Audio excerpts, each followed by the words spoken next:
Hey everybody, what's up? It's Patrick from Magnetic Nerd Federation, and I think it's time that Samurai Wolverine got some samurai swords.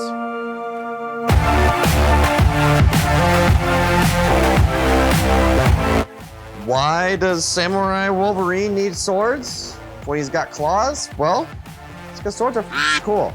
If you don't think so, fight me in the comments. Every project starts with a template. My template was this. It's just a little practice sword my brother-in-law gave to me. So I traced this onto some MDF, and away I went.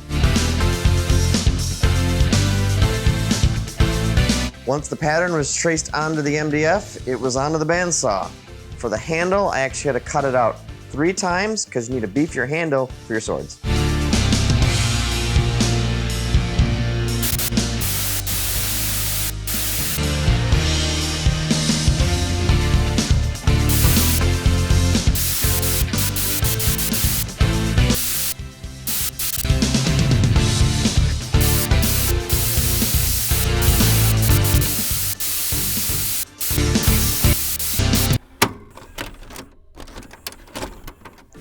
Okay, I'm gonna stop the whole thing right here.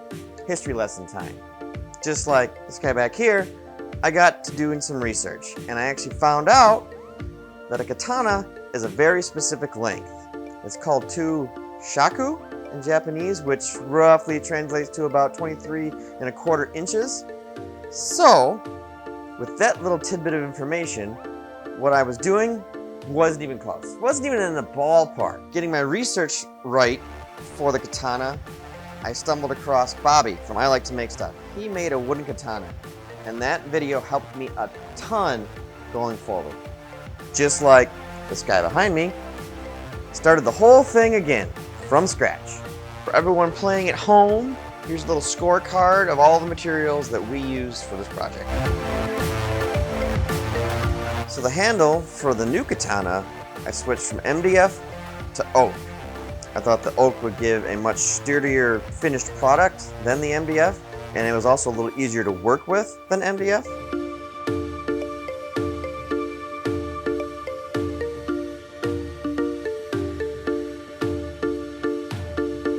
The pieces that would ultimately become the handle were cut down to size, and to make room for the tang of the blade, I used a router to make a nice little groove, and went through the chisel to clean up the edges.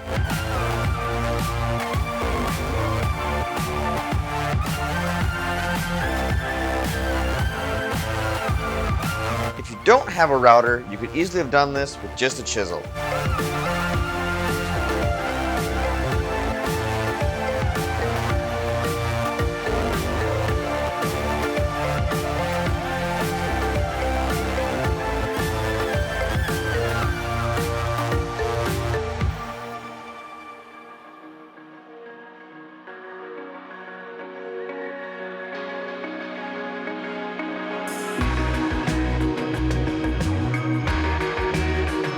After I routed out a groove into 2 halves for the tang of the blade, they got glued together. My glue of choice, Weld Bond. I'm not sponsored by Weld Bond, but if Weld Bond is listening, I would love to be sponsored by Weld Bond.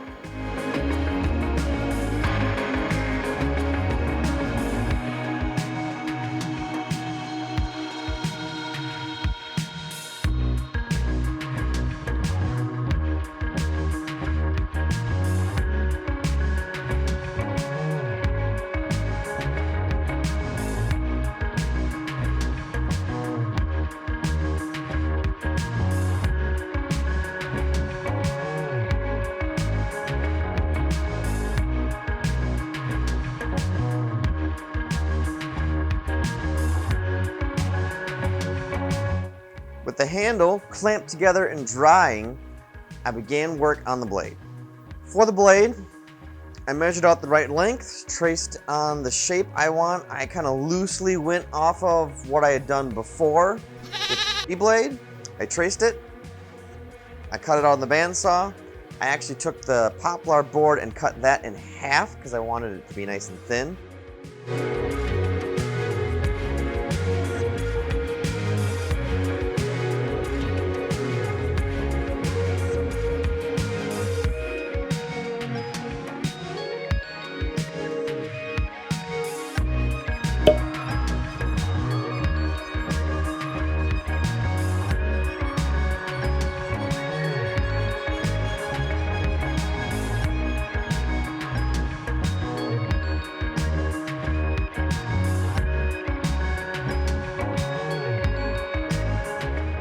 After that, the sanding process began. I started with the belt sander, got my shape, blocked it out. Then I went to the orbital sander and further smoothed it out, further shaped it. And then I finished the whole thing with good old hand sanding. That way I was able to kind of, can't really polish wood, but polish it up, make it nice and smooth, give it an appearance that it has a sharp edge.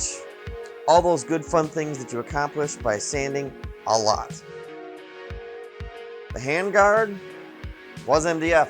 I know I just kind of talked MDF before, but it was the right size.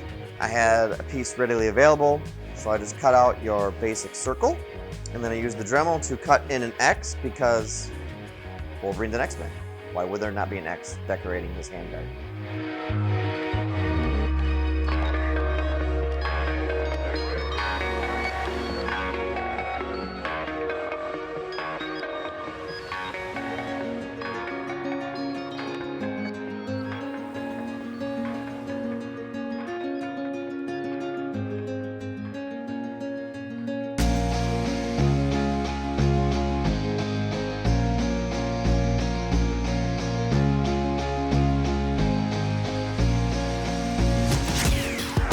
After I was done carving in the details onto the handguard, I had to cut a little hole right directly in the center of the handguard because when you take the blade and the handle and join them together, you gotta leave some space for the handguard to get in there too. On to assembly. I had to take the handle, I had to take the blade, they needed to become one piece. I decided to use resin to join the two because I wanted a really, really strong bond. I wanted the durability that resin provided. I felt using a wood glue, or any other glue for that matter, just wouldn't give me the strength I needed.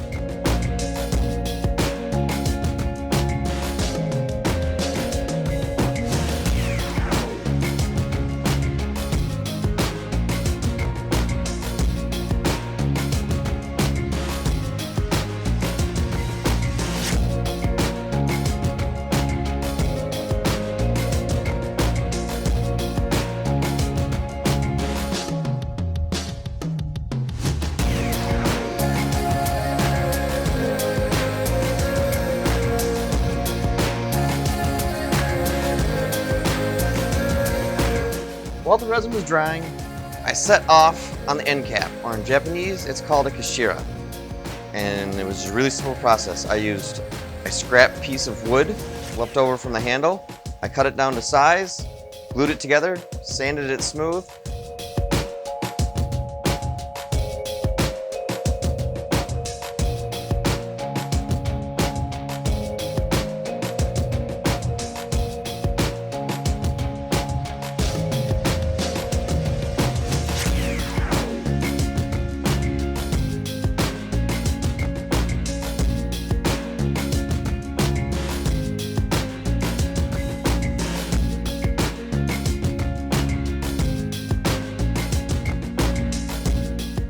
The only extra step was it got a hole drilled in it for a dowel. When I took the end cap and glued it to the handle, there'd be more support for the two pieces.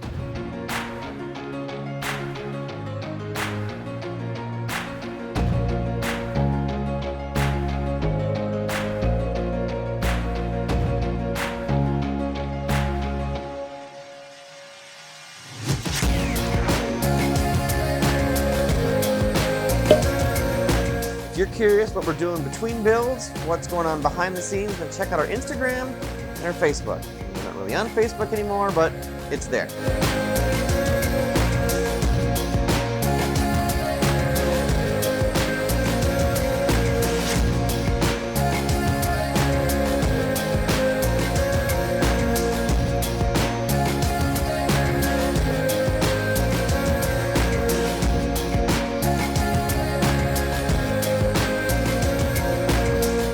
Blade also got a coat of resin. I use XTC 3D. It's a smooth-on product that's actually designed for 3D prints to help smooth out PLA because it doesn't heat up, so it won't melt your plastic. But anyway, it's extremely viscous and you're able to brush it on. And I wanted to brush on a thin layer of resin onto the blade because poplar isn't the most dense wood you could find. It's very soft, So if you're at a photo shoot or a convention, you swing it into the wrong thing and you don't have your sword anymore.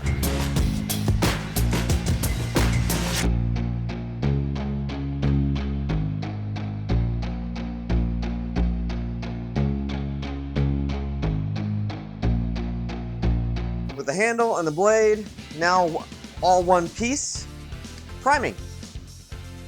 You can't get away from priming, even when I'm not 3D printing.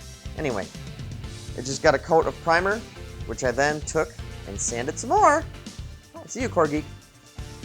Sanded it smooth, so when I painted it, there weren't any bumps, any indentations. It looked like a smooth metal blade.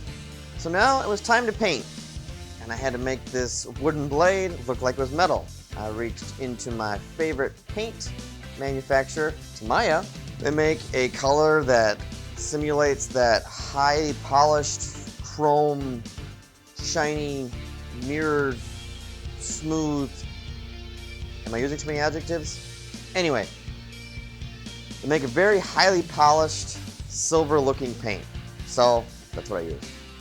For the unpolished patina that you see on a lot of Japanese swords, knives, it's just a leftover of the forging process, and a lot of people like to leave it on just because it makes a better knife. I used graphite powder. I went through with a dry brush and just brushed in the lines and very carefully just smeared it all over the top part of the blade. Then I used my good old fingertip to further smear it, blend it.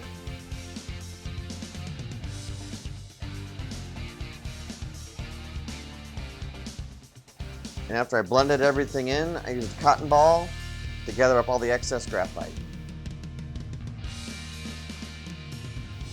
With all the painting and detailing done, I actually used a varnish this time as opposed to a semi-gloss acrylic spray paint.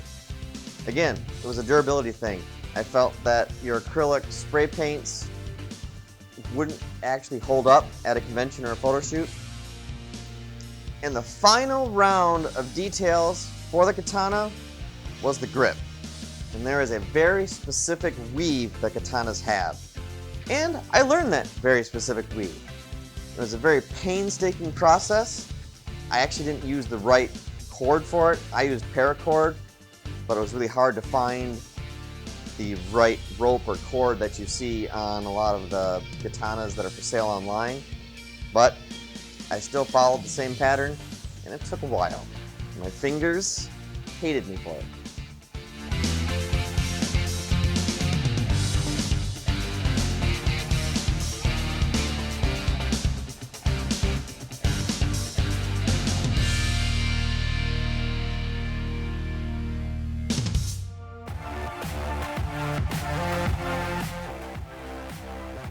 And the finished product, this turned out really well. I could not be more happier with the way that this prop turned out. I mean, I got to do something fun. Woodworking has always intrigued me. So doing this, I mean, look at it. This is really cool. So, with that said, if you like this video, y'all know what to do. Like, subscribe, leave us a little comment down below. And please, be kind to each other. We're all in this together. Stop hating. I'll see you guys next video.